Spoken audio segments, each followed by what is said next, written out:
Bonjour et bienvenue à notre réunion de midi en ligne et en direct sur EBS. Nous sommes aujourd'hui le lundi 18 octobre. Ahead of the college meeting, which will take place in Strasbourg tomorrow afternoon, let me give you an overview of what will be discussed at the meeting. The college will discuss the Commission's work programme for 2022. It will also adopt a communication on relaunching the Economic Governance Review. Executive Vice President Valdis Dombrovskis and Commissioner Paolo Gentiloni will present this to you during the college readout at 3:30 p.m. tomorrow. We will also organize an off-the-record technical briefing on this under embargo tomorrow morning at 11 a.m. Then the college will also adopt our annual enlargement package tomorrow. Commissioner Oliver Vahey will give a press conference to present the details to you at 5:15 p.m. tomorrow afternoon, after presenting it to the Foreign Affairs Committee of the European Parliament. And now over to Johannes, who had good news on our EU digital COVID certificate. Johannes.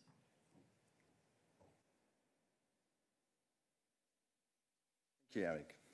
And good morning or good afternoon, everybody. The Commission takes stock today of the EU Digital COVID certificate after it has been used throughout the summer. These are the main messages. The EU Digital COVID certificate is an international success story. It has set a global standard and is currently the only system in operation at international level. The certificate was a crucial element in Europe's response to the COVID-19 pandemic, with more than 591 million certificates issued, so almost 600 million. The certificate facilitated travel and supported the hard-hit tourism industry with an increase of air travel by 25% in July. Let me quote some more key figures included in the report that we are publishing today. 43 countries are already connected to the system. This includes the EU and 16 third countries and territories. In total, 60 third countries had expressed interest in joining our system, and technical discussions are currently ongoing with 27 third countries. And finally, 20 EU member states also use the EU certificate for domestic purposes, such as for the access to events, cinemas, or museums. You'll find more information in a press release. Thank you. Merci beaucoup, Johannes. Puis, je tiens à vous rappeler que le haut représentant Josep Borrell préside actuellement un conseil des affaires étrangères à Luxembourg. Les commissaires Oliver Vahey et Jutta Urpilainen y représentent la Commission. Les ministres discutent notamment de l'approche de l'UE à l'égard de la région du Golfe, des relations de l'UE avec le partenariat oriental, de la situation en Éthiopie et au Nicaragua, et des questions d'actualité, notamment l'Afghanistan, la Tunisie, les Balkans occidentaux, Varosha et la diplomatie climatique. Il devrait également adopter des conclusions sur la Bosnie-Herzégovine et l'opération EUFOR Alter. Une conférence de presse avec le haut représentant Borrell est prévue plus tard cet après-midi vers 16h30. Et comme d'habitude, je vous remercie donc de réserver vos questions liées aux affaires étrangères à cette conférence de presse. Et avant de passer à vos questions, permettez-moi de vous rappeler que nous organisons un briefing technique en background sur les instruments existants pour assurer le respect de l'état de droit dans l'Union européenne à 13h, donc après ce rendez-vous de midi. Et avec ceci, la parole est à vous pour vos questions.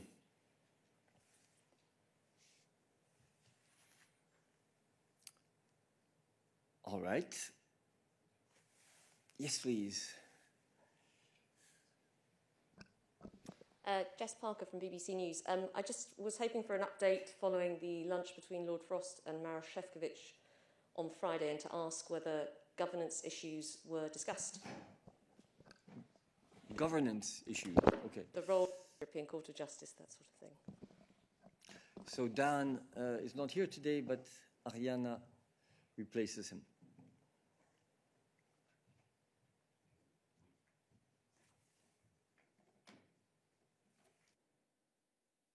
Good morning. I would refer you to the statement that we have published this morning. I don't know if you had have had a chance to look at it already. So on Friday, indeed, Vice President Šefčovič met with Lord Frost, and this has actually marked the start of a very intense period of discussions on the package of far-reaching solutions that we have put forward on the 13th of October. Of course, this is in order to find a common solution with the United Kingdom on the implementation of the protocol on Ireland and Northern Ireland. Vice President Šefčovič in this statement has welcomed that both sides have agreed to engage extensively and constructively at both the expert and political level. So there will be a set of meetings scheduled still this week with the UK team coming here to Brussels. This will focus on the areas that matter most to Northern Ireland people and businesses, where we hope to find a common ground. This is the statement that we have published, and I think it's where I will leave it at. Thank you very much. Yeah, Joe. Yeah, go ahead. Thank you. I was waiting for the green light. So you said the issues that matter most to Northern Ireland and the people and businesses there, what you previously said on this, that doesn't include the European Court of Justice. I think Maroš Šefčovič has mentioned it was never raised in his discussion. So can you confirm that talks won't focus on the role of the European Court of Justice this week? Thank you. As I said, I think it was quite clear. We are following up on the package that we have proposed on the 13th of October. It is a far-reaching package.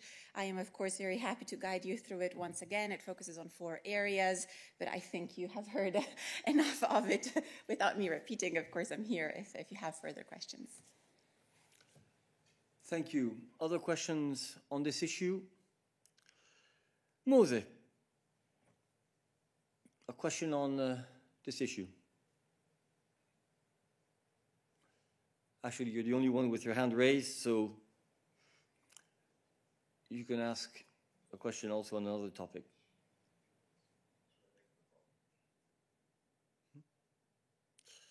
Okay, we cannot see you or hear you, so let me pass the floor to Oliver. Hi. I have a question concerning your latest advertisement campaign published today. It features a very slick video of footballers performing footballing tricks, amongst them the great Luis Figo and I think Marta, the famous Brazilian football player. We also see Mr. Buffon and so forth. And apparently this all has to do with saving energy, doing something good for the climate and so forth. You do this in cooperation with UEFA. And I have several questions concerning this. First of all, I'd be interested in the cost of this video, the production of it. Was it paid out of the Commission's budget, or how was it paid? How was it financed? Because apparently it was done in a very professional way, so there must have been some external media companies involved. Secondly, why did you choose UEFA? Given that the most recent Euro was definitely not a role model in climate responsible behavior. You had fans and supporters and players flying all over the continent for a football tournament. And on top of that, more in general, what makes you think that this is going to, why did you think that this is actually going to get people engaged and interested in doing something good for the climate? Why do you think anyone who picks up a newspaper or turns on the TV or the radio wouldn't already be aware of the necessity to do something for the climate? And why do you think that actually sort of, taking UEFA along, which also has a very doubtful record in terms of tax policy and so forth, would be a good partner? And finally, use any trick. Is that really a good hashtag just a couple of weeks after the Pandora Papers? Thank you. Thank you, Oliver, for, I think, 4 questions on the issue. Tim will answer your questions. Yeah, thanks, Oliver. The TV advert that we're launching today with UEFA is part of a 3-year joint campaign with them. And together we'll be encouraging football fans, and not only football fans, in 57 countries to adopt a more sustainable lifestyle, because all of our actions count, all of our individual actions. So this campaign offers, we believe, huge potential to deliver messages and a call to action to people to take individual steps, which we do not reach with other communication campaigns from the Commission. So I think, yeah, that answers a couple of your questions in terms of why we work with UEFA and why we use this approach. This is about reaching different audiences. I mean, you put the question there, why is this going to bring awareness to people that already know about the issue? I think it's always important that we keep reaching out to new people, that we keep repeating this message, and perhaps not everybody yet in Europe understands the importance of tackling climate change or understands the individual role that they can play within, to take action. So that's the general philosophy behind this campaign. And in terms of the cost, as you say, I think it's a nicely produced clip. It costs just over 700,000 euros to produce, which comes out of the corporate communications budget of the Commission. Just to explain a little bit that pricing, we had to produce 180 different versions of the clip because it's going to be used by different broadcasters all across Europe, different languages, different formats. We had to film, in different locations. The footballers involved. By the way, you mentioned Marta, the Brazilian footballer. It's actually two French footballers, twins that you see at the start of that clip, Delphine and Estelle Cascarino, who play respectively, who play both for the French team. So that's the footballers you see there. In terms of your other questions on the hashtag, the hashtag is something, there was a nice play on words between footballers doing tricks and things that we can do individually as small actions to reduce our carbon footprint, our energy use. So that's where that concept comes from. Oliver, you have a follow-up. Yes, thank you. Thank you, Tim, for this.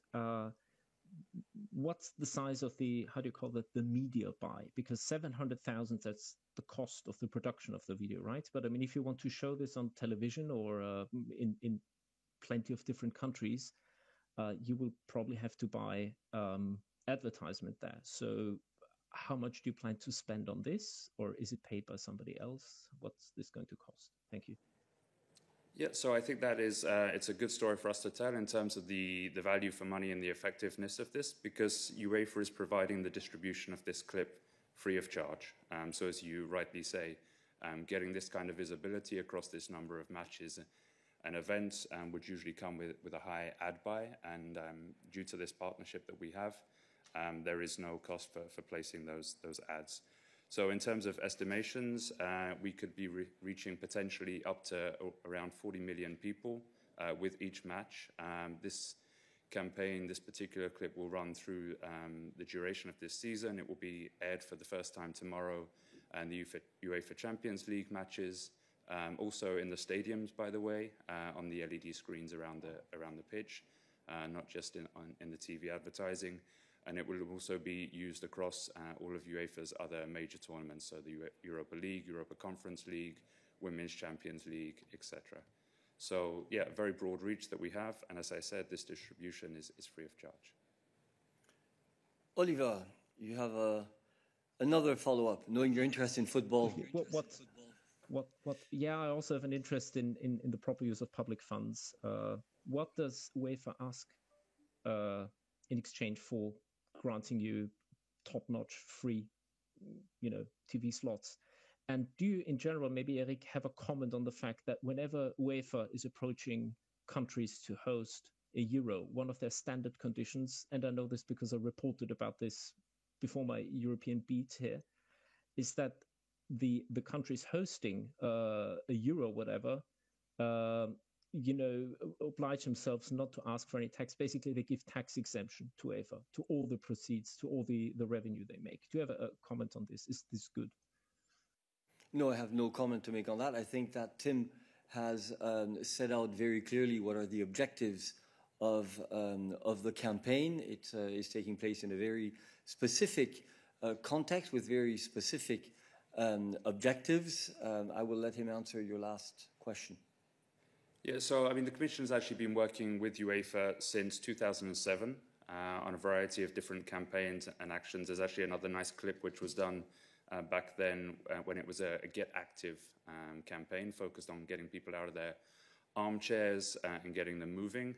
It's one that you can find online. I won't point you to a particular channel, but you can find that as you see fit. So yeah, the Commission and UEFA signed a first cooperation agreement in October 2014, working together on the integrity of sport, good governance, human rights, non-discrimination, gender equality, etc. A new agreement was signed in 2018 and extended again in February 2021, taking us through this year. So, as Eric says, and as I've said, the point of this campaign is to raise awareness of the climate crisis, to raise awareness of individual actions that people can take to deal with that. And that's why we have this partnership with UEFA at the moment. David, sur ce sujet? Oui, oui, merci, David Carrette, Radio Radicale. C'est sur ce sujet, ça m'intrigue un petit peu parce que l'UEFA n'est pas une organisation bénévole. Elle a des intérêts économiques énormes. Il y a aussi des questions de respect de droits européens, comme on l'a vu quand une organisation concurrente a annoncé la Super League. Et on avait vu une intervention très forte du vice-président pour la promotion des valeurs européennes, M. Skinas, en défense de l'UEFA. Alors je me demande s'il n'y a pas un conflit d'intérêts là. Franchement, tu te demandes s'il n'y a pas de conflit d'intérêts. Nous avons répondu très clairement que nous travaillons avec une organisation qui organise des compétitions de football, une organisation qui, jusqu'à preuve du contraire, a en quelque sorte des activités dans ce domaine qui sont régulières, reconnues et avec une audience très importante pour faire passer un message qui nous semble être prioritaire pour notre bien-être commun. L'objectif, c'est de pouvoir faire passer un message au plus grand nombre de personnes possible. Je crois qu'il est incontestable que des millions et des millions de personnes regardent les matchs de football qui sont organisés par l'UEFA, et donc il nous semble que c'est un investissement de communication approprié afin de faire passer ce message. David. Oui, excuse-moi, probablement je suis mal expliqué. Vous avez signé plusieurs accords de coopération avec l'UEFA. L'UEFA et le vice-président de la Commission a défendu l'UEFA dans un conflit qui appelait aussi le respect des règles de concurrence qui devraient être défendues par la Commission européenne et qui en fait ont été défendues par le tribunal de l'Union européenne dans ce cas. Envers la Super League. C'est pour ça que je demande s'il n'y a pas un conflit d'intérêts en signant des accords de coopération avec une organisation qui ne fait pas du bénévolat, c'est un énorme business, et après on défend cette organisation même si elle a tort au point de vue des règles de concurrence européenne. Tim. Oui, sur ce point, David, je peux vous rassurer que les avocats de la Commission, que le service juridique a regardé de près cette coopération, cet accord, et ils ont estimé qu'il n'y a pas de conflit d'intérêt. Alors, on a justement regardé ces questions avec nos avocats et nous ont rassuré qu'il n'y a pas de problème à cet égard. Catherine. Yes.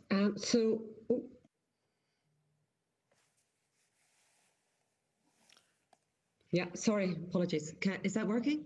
Mm-hmm. Yes, go okay. ahead.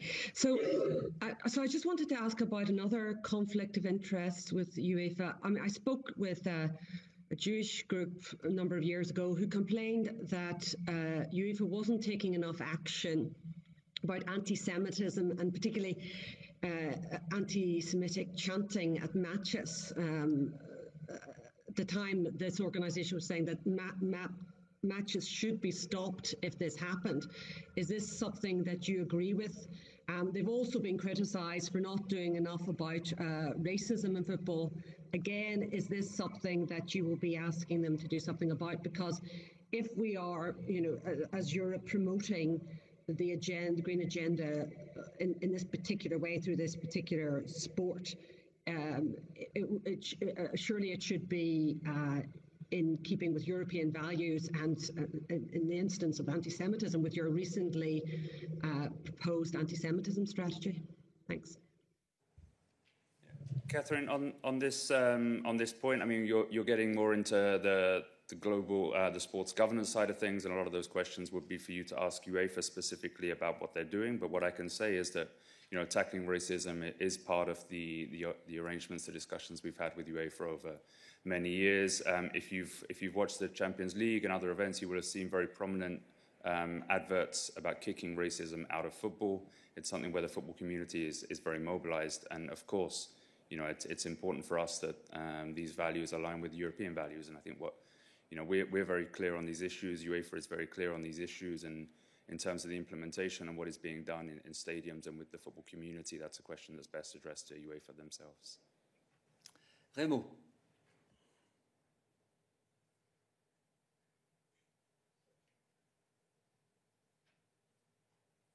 Do the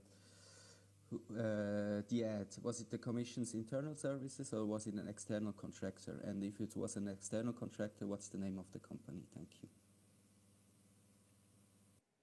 I missed the beginning, but I think you were asking who produced the ad. So yeah, I can confirm this was done by an outside company on a specific contract. The company was called Schultz and Friends. And also KANU Productions, KANU. So those are the companies that we worked with. Remo, follow up? Yes. Hello? Yeah, go ahead. Okay. I'm just wondering, was this the same company that did also the advertising clip for the Universal Charger? Remo, I think we'll have to come back to you on that one. Raf. Yes, hi, good morning. Just a small question. If Facebook were to offer you a similar advertising space, would you accept that to push climate? That's a hypothetical question, Raf. We don't answer hypothetical questions, as you know.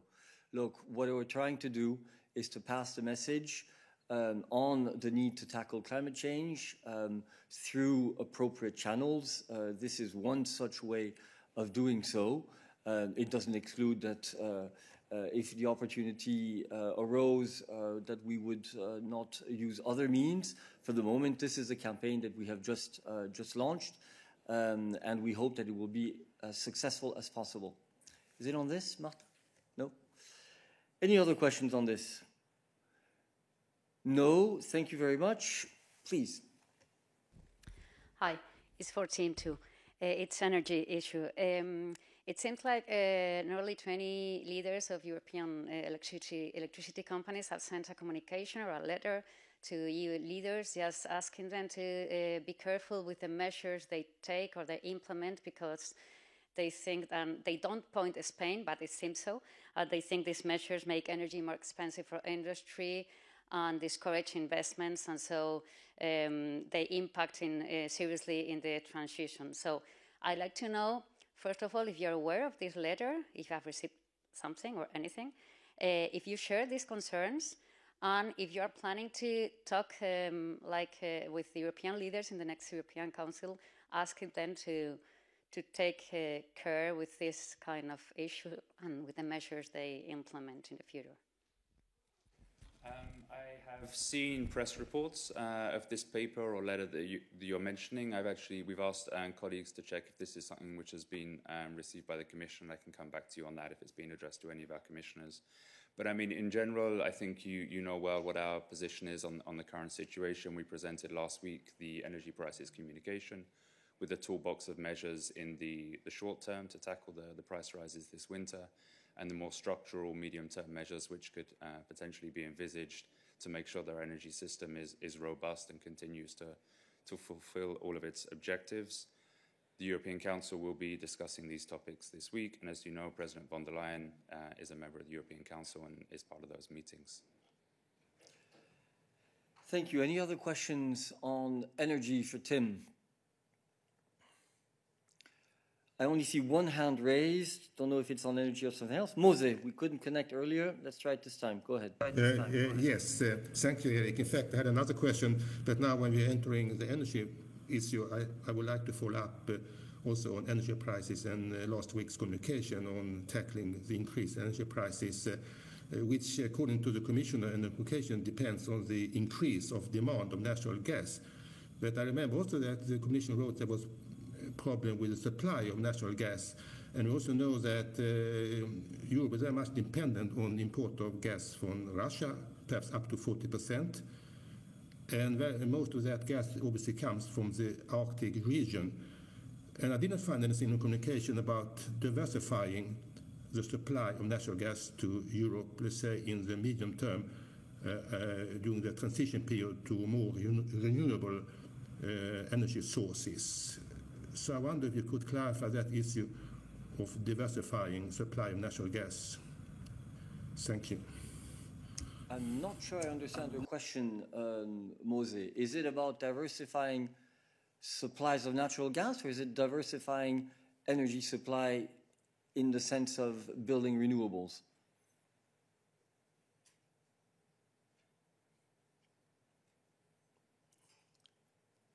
Okay, well, this was not very much addressed. Yeah, go ahead. Yeah, go ahead. Okay, so this is about the supply of natural gas and perhaps the over-reliance and dependence of the import of natural gas from Russia. Thank you.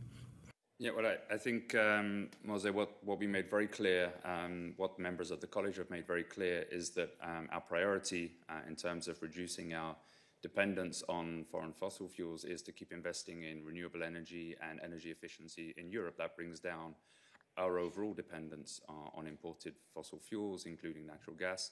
As you say, Russia is one of the major suppliers, but not the only one. The information that we have for the time being is that Gazprom is fulfilling the contracts that it has with Europe, if not doing more. For the moment, we committed in the communication to reach out to all of our suppliers, to all of the international suppliers, and to discuss with them ways to improve liquidity in the market and supply. But again, the real long-term objective is to reduce our dependence on fossil fuels because they are mostly imported, because the prices are volatile, and of course also for climate reasons. They produce emissions which we don't produce with renewable energy. Thank you. I see no further questions on energy. Other topics for us today? No, thank you very much. We will convene again at 1 for the technical briefing on tools to guarantee the rule of law. Thank you very much.